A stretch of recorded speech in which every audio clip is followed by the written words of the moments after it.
ఇప్పుడు కూర్చొని పెళ్లి నేను పొద్దున అనుకున్నాను. నేను 11 ఏళ్ళ ఈ పెద్దలు కూడా 10 గంటలు కూకూడదని మా నాయన సరేనా కూడా 3 చేస్తున్నావే ఈ మాలు చేసిన బొమ్మనే పిలుచున్నారు రాముడు కూర్చుంటుంది.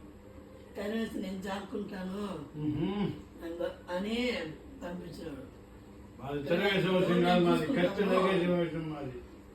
వాళ్ళు నచ్చి చేసుకున్నాను కాబట్టి పిల్లకాయలు కూడా వాళ్ళే చూసుకున్నారు. అదే ఖర్చు నరికేసే వంశం మాది.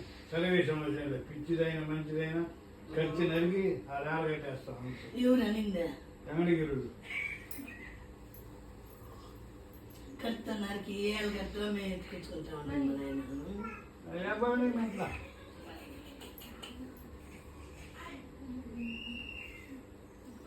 అందంగా అసలు గిటారెడ్డికి చాడేస్తుంటాడు. ఏమో గమ్మున నడిపిస్తున్నాడు.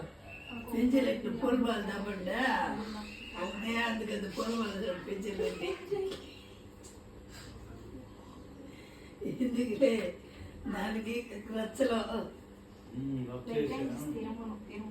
ఏమంటే అప్పులు మన శాశ్వతం నాకు అర్థం కదా. ఆ డప్పులు మన గారు కోటేసుకోవచ్చైనా ఏవియా నీకేమేమి ఉండేది